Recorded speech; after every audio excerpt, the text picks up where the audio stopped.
Electrochemistry वैसा branch of chemistry है जिसमें कि हम लोग इलेक्ट्रिकल एनर्जी और केमिकल एनर्जी के बीच में जो इंटरेक्शन होता है उसके बारे में स्टडी करते हैं, और इलेक्ट्रिकल एनर्जी से केमिकल एनर्जी में कैसे चेंज होता है या फिर केमिकल एनर्जी से इलेक्ट्रिकल एनर्जी में कैसे चेंज होता है, इसके बारे में जिस ब्रांच ऑफ केमिस्ट्री में हम लोग पढ़ते हैं उसको बोला जाता है इलेक्ट्रोकेमिस्ट्री।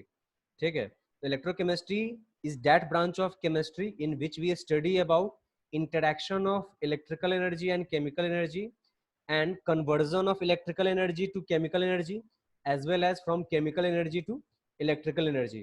तो उसी ब्रांच ऑफ केमिस्ट्री को बोला जाता है इलेक्ट्रोकेमिस्ट्री। तो अब इलेक्ट्रोकेमिस्ट्री जब हम लोग पढ़ रहे हैं तो उसमें जो टॉपिक जो पढ़ना है इसका जो इम्पोर्टेंट है इसका वो है इलेक्ट्रोकेमिकल सेल। ठीक है, तो उसको हम लोग देखते हैं। ठीक है, तो यहाँ पे देख सकते हैं इस चीज को जो हम बताए हैं कि इलेक्ट्रोकेमिस्ट्री वैसा ब्रांच ऑफ केमिस्ट्री है which deals with the interaction of chemical energy and electrical energy and conversion of chemical energy to electrical energy and from electrical energy to chemical energy. अब ये एग्जाम्पल कैसे समझ सकते हैं, ये जानते होंगे जैसे बैटरी है जो टॉर्च वगैरह में यूज होता है, ठीक है, या फिर और सब जो बैटरी होता है जिसको हम लोग यूज करते हैं इलेक्ट्रिसिटी के लिए यूज करते हैं। तो वहां पे क्या होता है, बैटरी के अंदर केमिकल रिएक्शंस होता है जिसकी वजह से वो चेंज होता है इलेक्ट्रिकल एनर्जी में। ठीक है, तो वहां पे केमिकल टू इलेक्ट्रिकल एनर्जी है। और जैसे कि मान लो इन्वर्टर का ही जैसे कि वो होता है बैटरी, तो उसमें क्या होता है कि जब लाइट जिस टाइम में रहता है उस टाइम में इलेक्ट्रिसिटी मिलता है, तो इन्वर्टर का बैटरी के अंदर केमिकल रिएक्शंस होता है। तो वैसे केस में क्या होता है, इलेक्ट्रिकल एनर्जी चेंज होता है केमिकल एनर्जी में। ठीक है, जब उसको इलेक्ट्रिसिटी मिल रहा है बैटरी को, तो वैसे केस में उसके अंदर केमिकल रिएक्शंस होता है जिसकी वजह से वो चार्ज हो जाता है। तो वहां पे electrical energy to chemical energy में चेंज हो रहा है। तो जिस ब्रांच ऑफ केमिस्ट्री में हम लोग इसके बारे में हम लोग पढ़ते हैं उसी को हम लोग इलेक्ट्रोकेमिस्ट्री बोलते हैं। अब ये चीज है कि इलेक्ट्रोकेमिकल सेल क्या होता है। तो इलेक्ट्रोकेमिकल सेल जो होता है ये वैसा सेल होता है जिसमें दो इलेक्ट्रोड, ठीक है, दो इलेक्ट्रोड, एक होता है एनोड और दूसरा होता है कैथोड। तो दो इलेक्ट्रोड या तो सेम कंपार्टमेंट में और एक ही सॉल्यूशन में डिप्ड होता है। एक कंपार्टमेंट है उसके अंदर कोई एक सॉल्यूशन है, ठीक है, उसके अंदर दो इलेक्ट्रोड्स डिप किया हुआ रहता है, डुबोया हुआ रहता है, ठीक है, उसको डाला गया हुआ रहता है। या फिर दो इलेक्ट्रोड्स जो है वो दो डिफरेंट कंपार्टमेंट में होगा और दो डिफरेंट सॉल्यूशन में होगा। ठीक है, उसको हम लोग बोलते हैं इलेक्ट्रोकेमिकल सेल बोलते हैं। तो वही है, दिस सिस्टम और arrangement in which two electrodes are dipped in same solution. ठीक है, दो इलेक्ट्रोड जो होता है वो सेम सॉल्यूशन में डिप्ड रहता है इन सिंगल कंपार्टमेंट। ठीक है, एक ही कंपार्टमेंट में। ठीक है, तो इसको बोला जाता है इलेक्ट्रोलाइटिक सेल बोला जाता है, जिसमें दो इलेक्ट्रोड एक ही सॉल्यूशन में डिप्ड है सिंगल कंपार्टमेंट में, उसको हम लोग बोलते हैं इलेक्ट्रोलाइटिक सेल बोलते हैं। ठीक है, और या फिर कैसे हो सकता है, two different solutions in two different compartment, या फिर दो इलेक्ट्रोड जो है वो दो डिफरेंट सॉल्यूशन में डिप्ड होगा, दो डिफरेंट सॉल्यूशन में और दो डिफरेंट कंपार्टमेंट में। इसको हम लोग बोलते हैं गैल्वेनिक सेल। यानी इस तरह से हम कह सकते हैं कि इलेक्ट्रोकेमिकल सेल दो टाइप्स का होता है, एक होता है इलेक्ट्रोलाइटिक सेल होता है और दूसरा होता है गैल्वेनिक सेल। तो ये these are two types of electrochemical cells. ठीक है, तो इस तरह से ये इलेक्ट्रोकेमिकल सेल का डेफिनेशन हुआ, दिस सिस्टम और arrangement in which two electrodes are dipped in same solution in single compartment, ठीक है, और in two different solutions in two different compartments. ठीक है, separated by a salt bridge. जो दो डिफरेंट कंपार्टमेंट होता है वो एक सॉल्ट ब्रिज से सेपरेटेड होता है, तो उसको हम लोग डिटेल में देखेंगे। तो ये इलेक्ट्रोकेमिकल सेल होता है, नाम में ही छुपा हुआ है इलेक्ट्रोकेमिकल, मतलब इलेक्ट्रिसिटी और ये केमिकल रिएक्शन दोनों का ये मिक्सचर है एक तरह से ये। तो देखो, अब वही it is of two types, electrolytic cell और दूसरा जो है वो इसके बाद आता है गैल्वेनिक सेल। तो इलेक्ट्रोलाइटिक सेल में क्या होगा, दो इलेक्ट्रोड्स सेम सॉल्यूशन में सिंगल कंपार्टमेंट में डिप्ड होता है।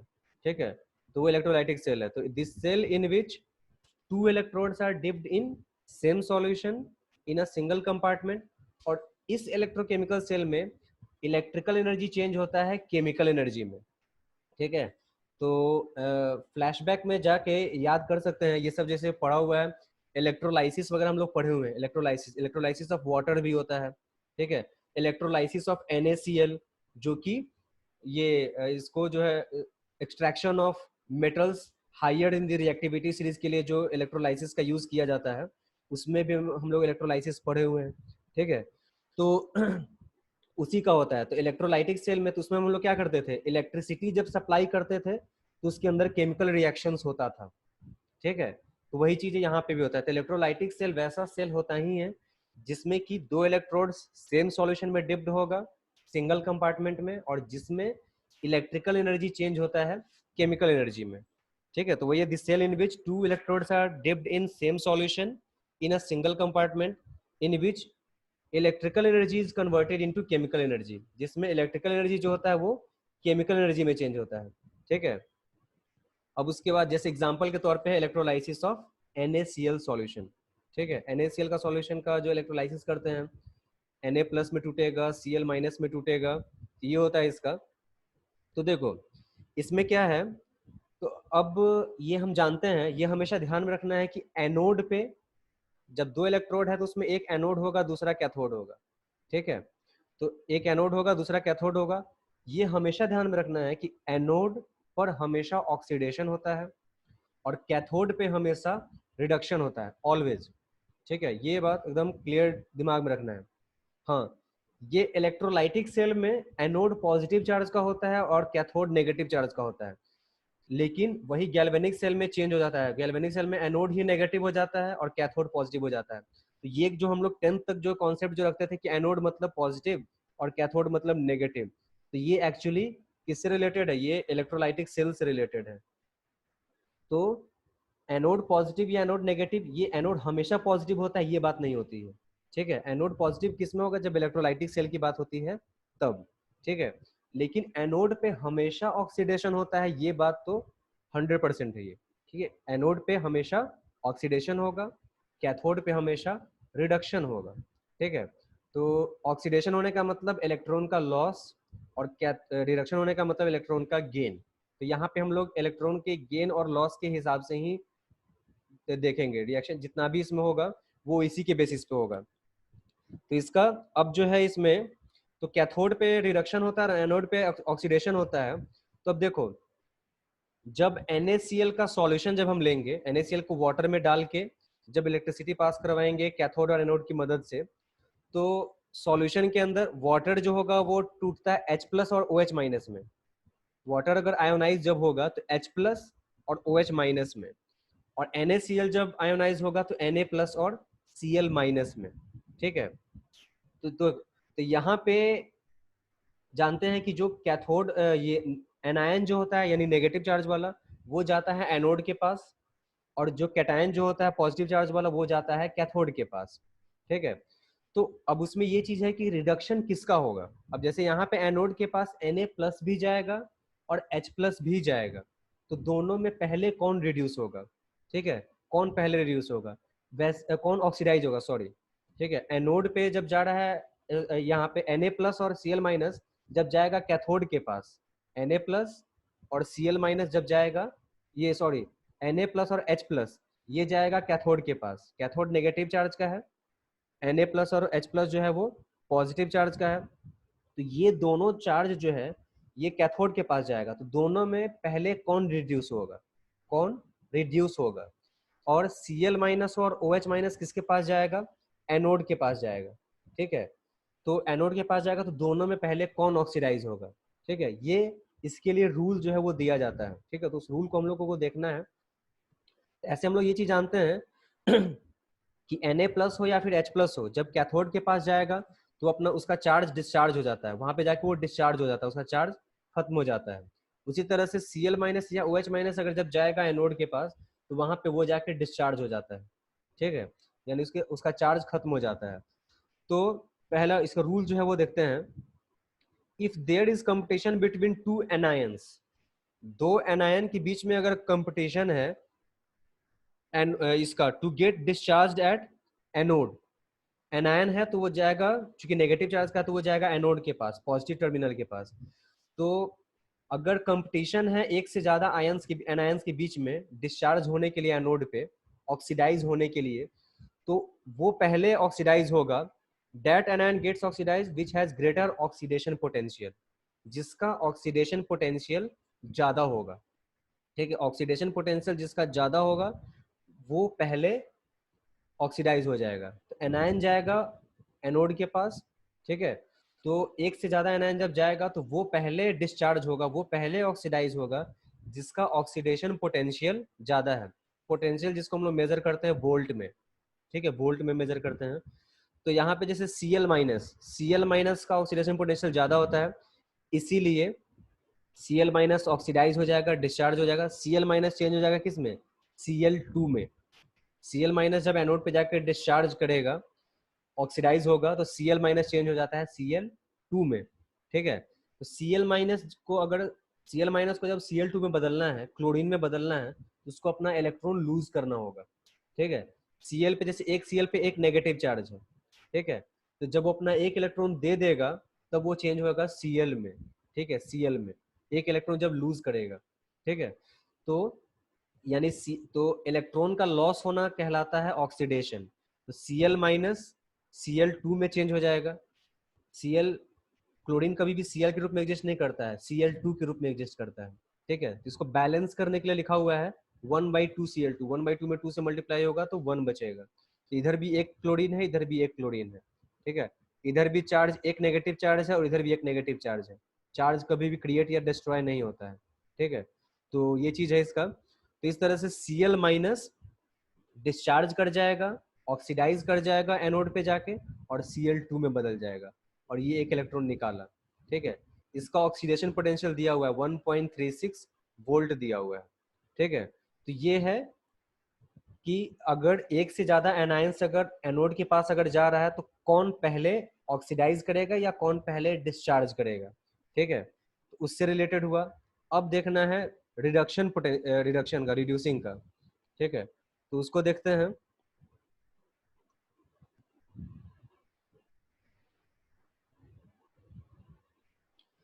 अब देखो इसका जो है, अब दूसरा रूल है, if there is competition between two cations, अगर दो कैटायन के बीच में कंपटीशन हुआ, कैटायन किसके पास जाएगा, कैथोड के पास। ठीक है, कैटायन पॉजिटिव चार्ज का होता है, कैथोड नेगेटिव चार्ज का होता है, तो कैटायन अट्रैक्ट होगा कैथोड की तरफ। तो अगर दो कैटायन अगर जा रहा है कैथोड के पास डिस्चार्ज होने के लिए, रिड्यूस होने के लिए, तो वो पहले रिड्यूस करेगा जिसका रिडक्शन पोटेंशियल ज्यादा है। ठीक है, तो वही है, if there is competition between two cations to get discharge at the cathode, that is get reduced. ठीक है, at the cathode, that cation gets reduced first, which has greater reduction potential, जिसका रिडक्शन पोटेंशियल ज्यादा होगा वो पहले reduce कर जाएगा। ठीक है, तो यहाँ पे देख लो Na प्लस है, Na प्लस जब एक इलेक्ट्रॉन गेन करेगा, इलेक्ट्रॉन का गेन करना रिडक्शन कहलाता है। तो Na प्लस जब एक इलेक्ट्रॉन गेन करेगा तब वो डिस्चार्ज कर जाएगा। Na पे एक पॉजिटिव चार्ज है, तो उसके पॉजिटिव चार्ज को खत्म करना है तो एक इलेक्ट्रॉन गेन करना होगा। ठीक है, एक पॉजिटिव चार्ज का मतलब एक इलेक्ट्रॉन लूज किए हुए, एक इलेक्ट्रॉन गेन कर लेगा तो उसका पॉजिटिव चार्ज खत्म, डिस्चार्ज कर जाएगा। और इलेक्ट्रॉन का गेन करना रिडक्शन कहलाता है, तो ये बदल जाएगा Na में। ठीक है, वैसे ही H प्लस जब एक इलेक्ट्रॉन लेगा तो बदल जाएगा हाइड्रोजन में, तो H2 में बदल जाएगा, हाफ H2 बैलेंस किया गया हुआ है। तो इसके लिए रिडक्शन पोटेंशियल Na प्लस वाले के लिए रिडक्शन पोटेंशियल क्या है, -2.71 वोल्ट है, और H प्लस वाले के लिए क्या है, 0.00। ठीक है, तो वो नेगेटिव में है, ये पॉजिटिव में है, तो ज्यादा रिडक्शन पोटेंशियल का वैल्यू किसका है, इसका है, H प्लस वाले का है, तो ये पहले रिड्यूस करेगा। ठीक है, तो इस तरह से इसका हो जाता है। तो here H plus will get reduced. H plus क्यों रिड्यूस करेगा, क्योंकि इसका रिडक्शन पोटेंशियल का वैल्यू ज्यादा है, वो नेगेटिव में है, और ये पॉजिटिव, जीरो तो नहीं नेगेटिव नहीं पॉजिटिव होता है, लेकिन नेगेटिव वाले से वैल्यू ज्यादा इसका होता है। ठीक है, तो H प्लस पहले रिड्यूस कर जाएगा। ठीक है, तो यहाँ से जो है वो दो रूल हम लोग देखें। एक तो पहली बात ये है कि जब भी हम किसी भी इलेक्ट्रोलाइट का, जब हम इलेक्ट्रोलाइसिस जब करवाएंगे कोई भी सॉल्यूशन से, जब हम इलेक्ट्रिसिटी पास करवाएंगे तो कैटायन जो जाता है वो कैथोड की तरफ अट्रैक्ट होके जाता है, मूव करता है, और एनायन जो है वो एनोड की तरफ जाता है। तो अगर दो एनायन अगर जा रहा है एनोड के पास, डिस्चार्ज होने के लिए, ऑक्सीडेशन करने के लिए, तो वो एनायन पहले डिस्चार्ज होगा, ऑक्सीडाइज होगा, जिसका ऑक्सीडेशन पोटेंशियल ज़्यादा है। और दो कैटायन अगर जब जा रहा है कैथोड की तरफ रिड्यूस होने के लिए, डिस्चार्ज होने के लिए, तो वो पहले रिड्यूस करेगा वो कैटायन जिसका रिडक्शन पोटेंशियल ज़्यादा है। ठीक है, तो ये रूल है इसका। तो इस तरह से इसका ये चीज़ आ जाएगा। तो कैथोड पे H2 बनेगा और एनोड पे जो है वो Cl2 बनेगा। ठीक है, तो ये नेट रिएक्शन जो है वो दिया हुआ है। NaCl है, वाटर लिया गया है एक्वा सॉल्यूशन, जब इससे इलेक्ट्रिसिटी पास करवाया जाएगा। ठीक है, Na प्लस भी है, OH माइनस है, हाफ H2 है, ठीक है, हाफ Cl2। तो ये हाफ H2 हाइड्रोजन गैस किस पे बनेगा, तो कैथोड पे बनेगा, और Cl2 किस पे बनेगा, एनोड पे बनेगा। ठीक है, तो ये इस तरह से इसका बताया जा सकता है। तो ये इसका इलेक्ट्रोलाइटिक सेल से रिलेटेड है। अब इसके बाद जो है वो देखना है गैल्वेनिक सेल का। तो गैल्वेनिक सेल जस्ट उस टाइम में बताए हम, गैल्वेनिक सेल वैसा इलेक्ट्रोकेमिकल सेल होता है जिसमें दो इलेक्ट्रोड दो डिफरेंट सॉल्यूशन में डिप्ड होता है और दो अलग अलग कंपार्टमेंट में रहता है और सॉल्ट ब्रिज से सेपरेटेड होता है। तो यहाँ पे फिगर में देख सकते हैं, दो इलेक्ट्रोड है, एक एनोड है एक कैथोड है, दोनों अलग अलग सॉल्यूशन में है। यहाँ पे एक ZnSO4 सॉल्यूशन लिया गया हुआ है और यहाँ पे कॉपर सल्फेट का सॉल्यूशन है। दोनों अलग अलग कंपार्टमेंट में है और दोनों को सॉल्ट ब्रिज से सेपरेट किया गया हुआ है। ठीक है, तो इसी को बोलते हैं गैल्वेनिक सेल। वैसा इलेक्ट्रोकेमिकल सेल जिसमें दो डिफरेंट इलेक्ट्रोड्स दो डिफरेंट सॉल्यूशन में डिप्ड होता है, दो डिफरेंट कंपार्टमेंट में डिप्ड होता है, जो कि सेपरेटेड होता है एक सॉल्ट ब्रिज से। ठीक है, और जिसमें केमिकल एनर्जी चेंज होता है इलेक्ट्रिकल एनर्जी में। इलेक्ट्रोलाइटिक सेल में क्या था, इलेक्ट्रिकल एनर्जी चेंज हो रहा था केमिकल एनर्जी में, और गैल्वेनिक सेल में केमिकल एनर्जी चेंज होगा इलेक्ट्रिकल एनर्जी में। ठीक है, ये इसका हो जाएगा। तो गैल्वेनिक सेल या फिर इसको बोलते हैं वोल्टाइक सेल। तो इसमें जो है इसका लिखा हुआ है anode, at anode always oxidation takes place. वही जो बात बोले थे, एनोड पे हमेशा ऑक्सीडेशन होगा और कैथोड पे हमेशा रिडक्शन होगा। तो गैल्वेनिक सेल का यहाँ पे लिखवाए हैं, in this cell there are two compartments each called half cell. दोनों कंपार्टमेंट को हाफ सेल कहा जाता है, आधा सेल। ठीक है, कंप्लीट सेल तो ये पूरा हुआ। ठीक है, और दोनों कंपार्टमेंट को हाफ सेल कहा जाएगा। In one half cell on the left side में यहाँ पे जैसे कि जिंक इलेक्ट्रोड डिप किया गया हुआ है, किस में, जिंक सल्फेट के सॉल्यूशन में। ठीक है, और दूसरे हाफ सेल में कॉपर जो कि कैथोड है, ठीक है, उसको डिप किया हुआ है कॉपर सल्फेट के सॉल्यूशन में, जिसको सेकंड हाफ सेल कहेंगे। ठीक है, both the half cells are connected with a salt bridge. दोनों हाफ सेल को सॉल्ट ब्रिज से कनेक्ट करेंगे। ठीक है, और फिर इसको दोनों इलेक्ट्रोड को वायर से कनेक्ट कर दिया जाएगा और गैल्वेनोमीटर जो है वो डाल दिया जाता है, बल्ब भी इसमें डाल दिया जाएगा ताकि ग्लो कर सके। ठीक है, तो ये पूरा स्ट्रक्चर हो गया तुम्हारा गैल्वेनिक सेल का, या फिर इसमें जो है इसका वोल्टाइक सेल का। तो इसमें देखो, जैसे ही ये सिस्टम बनाएंगे, जैसे ही ये अरेंजमेंट हम तैयार करेंगे, तो क्या क्या ऑब्जर्वेशंस आएगा वो देखते हैं। तो देखो, इसमें जो होगा जिंक जो है Zn, जो लेफ्ट हाफ सेल है, लेफ्ट हाफ सेल, इसको हम लोग एनोडिक हाफ सेल भी इसको बोल सकते हैं। एनोड है इसलिए इसको हम लोग एनोडिक हाफ सेल बोल सकते हैं, और ये इसमें कैथोड रखा गया हुआ है इसलिए इसको हम कैथोडिक हाफ सेल भी बोल सकते हैं। ठीक है, तो इसमें क्या होगा, एनोड पे हम हमेशा जानते हैं कि एनोड पे हमेशा ऑक्सीडेशन होता है। तो यहाँ पे क्या होता है, जिंक Zn जो है वो टूटेगा Zn2+ में। ठीक है, Zn जो है वो Zn2+ में टूटता जाएगा। Zn2+ में टूटेगा तो क्या करेगा, दो इलेक्ट्रॉन्स रिलीज करेगा, दो इलेक्ट्रॉन्स लूज करेगा। ठीक है, तो वही होगा। तो in the left half cell zinc breaks at Zn2+। Zinc जो है Zn2+ में टूटता है, Zn2+ आयंस में, और रिलीजिंग इलेक्ट्रॉन्स, इलेक्ट्रॉन्स रिलीज करेगा। और इलेक्ट्रॉन्स का लॉस करना, रिलीज करना ऑक्सीडेशन कहलाता है। तो ये ऑक्सीडेशन हो रहा है।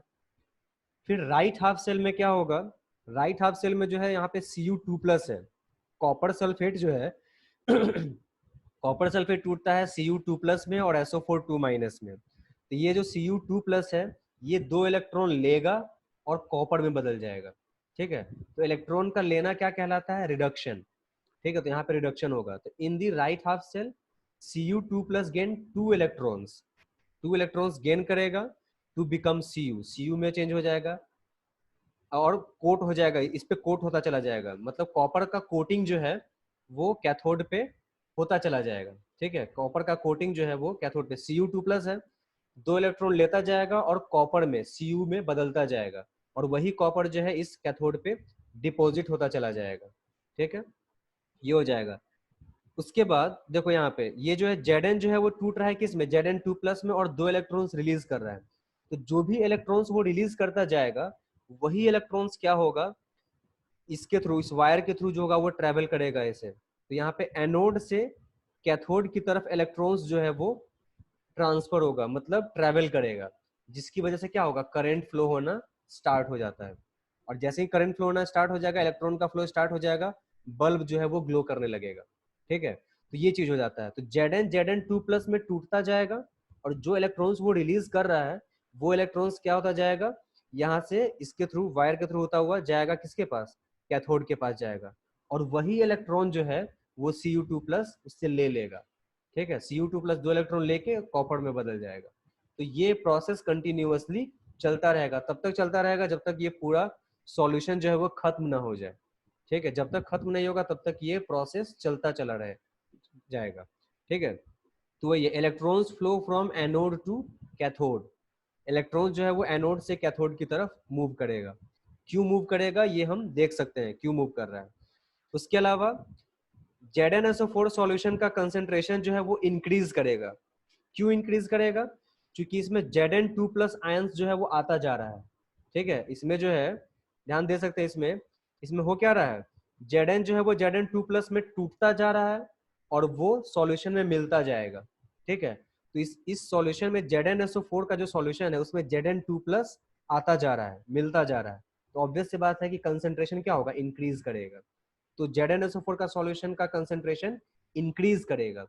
और CuSO4 यहाँ पे जो है इसमें क्या हो रहा है, Cu2 प्लस, जो सॉल्यूशन में जो Cu2 प्लस है वो इलेक्ट्रॉन लेता जा रहा है और कॉपर बन के डिपोजिट होता जा रहा है। इसमें से Cu2 प्लस का कंसेंट्रेशन क्या हो रहा है, घटता जा रहा है। तो यानी CuS, इस कॉपर सल्फेट का कंसेंट्रेशन जो होगा वो डिक्रीज करता जाएगा। ठीक है, ये डिक्रीज करता चला जाएगा। उसके बाद ये भी होगा कि जिंक जो है टूटता जा रहा है, ब्रेक करता जा रहा है, तो ये धीरे धीरे थिन होता जाएगा, पतला होता चला जाएगा, और ये धीरे धीरे थिक होता चला जाएगा। कैथोड जो है वो थिक होता जाएगा और एनोड जो है वो थिन होता चला जाएगा। ठीक है, तो ये सारा ऑब्जर्वेशन जो है वो हम देख सकते हैं जब हम ये अरेंजमेंट बनाते हैं। ठीक है, तो यही सब चीजें, तो जैसे ही ये गैल्वेनिक सेल हम तैयार करेंगे तो ये सारा ऑब्जर्वेशन होगा। Zn जो है वो Zn2 प्लस में टूटता जाएगा और सॉल्यूशन में मिलता जाएगा, और वही जो दोनों जो इलेक्ट्रॉन्स जो रिलीज हो रहा है वही इलेक्ट्रॉन्स जो है वो इस वायर के थ्रू जो होगा वो एनोड से कैथोड की तरफ मूव करेगा, जिससे करंट का फ्लो शुरू हो जाएगा। ठीक है, और उसके अलावा जो इलेक्ट्रॉन जो जा रहा है Cu2 प्लस क्या करेगा, उसी दोनों इलेक्ट्रॉन को लेकर Cu में बदल जाएगा और कॉपर का डिपोजिशन होता जाएगा। ठीक है, और इसका ZnSO4 का सॉल्यूशन का कंसेंट्रेशन बढ़ता जाएगा, इंक्रीज करता जाएगा, और CuSO4 का सॉल्यूशन का कंसेंट्रेशन डिक्रीज करता जाएगा। ठीक है, तो ये जो है ऑब्जर्वेशन जो है वो उसमें किया जाता है। अब देखो इसमें सॉल्ट ब्रिज का फंक्शन क्या है। सॉल्ट ब्रिज जो होता है इसका फंक्शन होता है ये दोनों तरफ के का जो सॉल्यूशन जो है उसके न्यूट्रलिटी को मेंटेन रखता है। अब हम इसमें क्या देख रहे हैं कि Zn2 प्लस का कंसेंट्रेशन बढ़ता जा रहा है, यानी इसमें कैटायंस बढ़ता जा रहा है, तो उसको न्यूट्रल करने के लिए ये सॉल्ट ब्रिज एनायंस भेज देगा। ठीक है, और इसमें से Cu2 प्लस घटता जा रहा है, यानी एनायंस बढ़ता जा रहा है, तो इसमें क्या करेगा, कैटायंस को भेज के उसको न्यूट्रलाइज कर देगा। ठीक है, उसके अलावा ये सर्किट को कंप्लीट करेगा। अगर ये सॉल्ट ब्रिज नहीं होता तो पूरा सर्किट कंप्लीट नहीं होता। सॉल्ट ब्रिज का काम है सर्किट को कंप्लीट करना। ठीक है, तो ये सब इसमें आ जाता है इसका। तो ये सॉल्ट ब्रिज का ये चीज हम देख सकते हैं, तो ध्यान देना इसका। ये है सॉल्ट ब्रिज। ठीक है, तो सॉल्ट ब्रिज का जो है ये इन्वर्टेड उल्टा जो है यू शेप का ट्यूब होता है, जिसमें कि हॉट कंसंट्रेटेड सॉल्यूशन जो है वो KCl का, अमोनियम नाइट्रेट का, जिलेटिन का अगर अगर जेल है इसका, ये सब को मिलाकर इस इन्वर्टेड ट्यूब में रखा हुआ होता है। तो सॉल्ट ब्रिज है क्या, तो एक इन्वर्टेड शेप का ट्यूब है जिसमें कि KCl यानी potassium chloride, ammonium nitrate, NH4NO3, gelatin, अगर अगर जेल, ये सब का मिक्सचर जो है उसमें डाला हुआ रहता है। ठीक है, और इसको इसी को बोलते हैं हम लोग सॉल्ट ब्रिज बोलते हैं। तो ये सॉल्ट ब्रिज का फंक्शन जो हम बता रहे थे, तो ये सर्किट को कंप्लीट करता है। उसके अलावा ये सॉल्यूशन को न्यूट्रलाइज करने का काम करता है। जिधर साइड कैटायन बढ़ता जा रहा है उधर साइड एनायन भेज के उसको न्यूट्रलाइज कर देगा, जिधर साइड एनायन बढ़ता जा रहा है उधर साइड कैटायन भेज के उसको न्यूट्रलाइज कर देगा। ठीक है, और दूसरी बात है कि ये दोनों सॉल्यूशन को मिक्स भी नहीं करने देता है। ठीक है, अब देखो एनोडिक हाफ सेल में क्या रिएक्शन हो रहा है, Zn सॉलिड स्टेट में है, चेंज हो रहा है किस में, Zn2+ में, और सॉल्यूशन में मिल जा रहा है इसलिए एक्वस है, 2 इलेक्ट्रॉन रिलीज कर रहा है, इलेक्ट्रॉन का loss, oxidation. Cathodic half cell में क्या हो रहा है, Cu2+, 2 इलेक्ट्रॉन को ले रहा है और बदल जा रहा है Cu सॉलिड स्टेट में।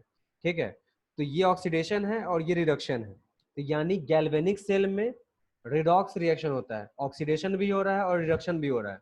तो रिडॉक्स रिएक्शन हो रहा है गैल्वेनिक सेल के अंदर। ठीक है, तो पूरे दोनों को हम जोड़ देते हैं। ठीक है, दोनों इक्वेशन को जोड़ देते हैं, तो जोड़ेंगे तो क्या आएगा, Zn plus Cu2+ plus 2 electron, ये LHS में, और RHS में क्या होगा, Zn2+ plus 2 electron plus Cu, ये RHS में आएगा। ठीक है, 2 इलेक्ट्रॉन कट जाएगा तो क्या हो जाएगा, तो यहाँ देख लो Zn से चेंज हो रहा है Zn2+ में, तो ये ऑक्सीडेशन है। Cu2+ से चेंज हो रहा है Cu में इलेक्ट्रॉन गेन करके, तो ये रिडक्शन है, रिडॉक्स रिएक्शन हो रहा है। यानी इसका मतलब क्या है कि गैल्वेनिक सेल में रिडॉक्स रिएक्शन होता है जिसकी वजह से करंट का फ्लो कंटिन्यूअस होता रहता है तब तक जब तक पूरा सॉल्यूशन खत्म ना हो जाए। ठीक है, ये चीज होता है।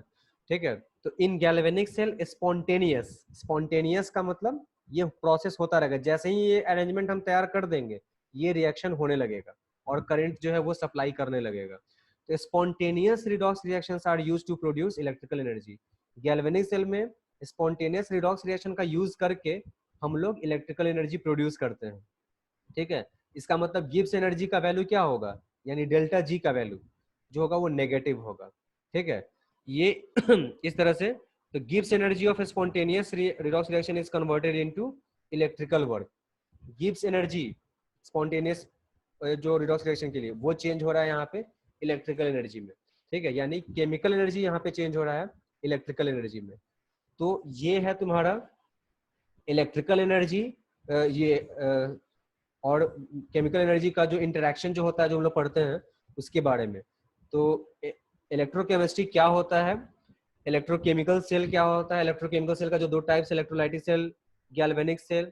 इलेक्ट्रोलाइटिक सेल क्या होता है, उसमें कैसे कैसे क्या क्या काम होता है, गैल्वेनिक सेल का क्या अरेंजमेंट है, उसमें क्या होता है, ये सब जो है वो हम लोग देख लिए। ठीक है, तो इसको जो है इस तरह से यहाँ पे